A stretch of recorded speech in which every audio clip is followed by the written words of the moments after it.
Hey everyone, welcome back to Sip and Dip with Chelsea. For today's video, we are going to be playing around with some builder gel. I have been seeing everybody rave about this type of product lately, and I was so excited when VIVIDip asked me if she could send me over some of hers to try out.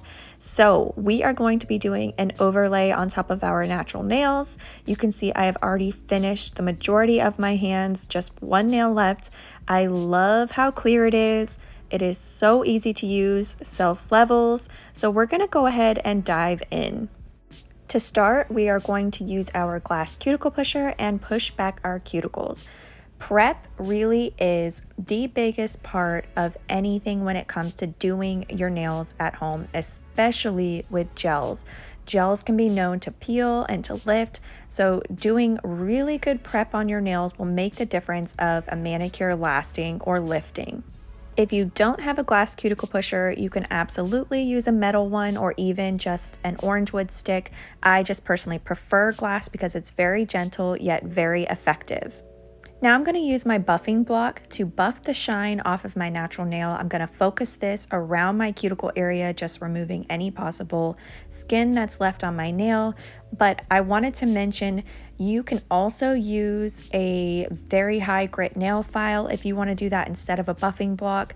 If you're having a lifting issue and the buffing block is not enough, then I would say move on to a nail file. I'm using Modelones dehydrator today, so this is going to clean and dry out my nail so there's no oils or anything left on it before application. Next, I'm going to follow up with the Modelones primer. So a primer really is the glue to getting your gels to last. So I'm going to do 2 layers of this primer, and then that should really help with the base gel sticking to my natural nail. Now that my primer is dry, I'm just going to start with my VIVIDip base coat. So this is the gel base. We're going to do a full layer on our nail and then cure for 60 seconds. Now it's time for our builder gel. So this is the bottle. You can see on the bottom it says multifunction builder gel. You can also use this with forms. So if you are trying to get some longer nails, but I'm just doing it on my natural nails. So this is the consistency. It does look very thick, but I promise you it applies very thin. It will self-level, and it's the same concept as just painting your nails. It is very easy to use, so I got as much product off of my brush as I wanted, and now we're going to apply it across our entire nail. So once you're happy with your first layer, go ahead and flip your nail over. The reason you want to flip your nail upside down is because that's going to pull the product towards the center of your nail, which is going to give it a natural apex. So you just leave your hand like this for just a few seconds and then cure for 60 seconds. Now we can move on to our second layer, and I'm going to do same steps, a full coat, and then flip my hand over. So you might be wondering, why would I need builder gel? So the reason I'm using it is because I want to put peel base on top of this and then dip on top of the peel base. So if my nails pop off too soon and I'm not ready to change them out yet, I have something protecting my natural nail. I want to share this bundle that I got on Amazon with you guys. So it came with 3 of these boxes. In each of these boxes is 325 lint-free wipes.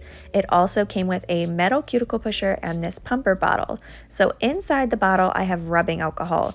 You'll need to use rubbing alcohol to clean your nail because there is a sticky layer on top.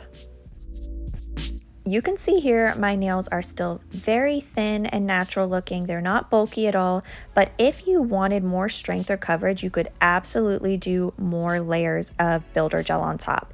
So just for demonstration purposes, I'm going to show you how you can buff over it if you've got lumps or bumps, but I really don't need to do that. It laid and self-leveled on its own, but just to show you guys. Now I'm going to use my nail file and just go around, touch up those edges, make sure it's crisp and clean and ready for me to dip. Now with rubbing alcohol, we're going to cleanse our nail and it is ready for gel top coat. So I'll be using VIVIDip's gel top coat today. I've been experimenting with this builder gel for the last few weeks. And one thing that I've learned is that builder gel is a very porous product. So what was happening was I was putting Peel Base straight onto the builder gel without gel top coat, and I could not get my nails to pop off. So I was chatting with Marla about it, and she suggested to try doing a gel top coat first and then Peel Base. So we're gonna do our top coat and cure for 60 seconds. I've also learned that on my natural nails, one coat of Peel Base is enough, but even on top of the builder gel with the gel top coat, I need 2 layers of Peel Base. So it does take trial and error. You'll have to experiment and see what works best for you, but for me, I need that gel top coat and I need 2 layers of Peel Base for an easy pop off. Overall, I am so impressed with this product. It is very easy to use. It self-levels, super beginner friendly. You can see it is crystal clear. I'm very excited now that I have a product that's going to protect my natural nails. So if my nails pop off too soon and I'm not ready, I have something there protecting them. And I hope that you guys found this video helpful. Thank you so much for watching, and I will see you in the next video.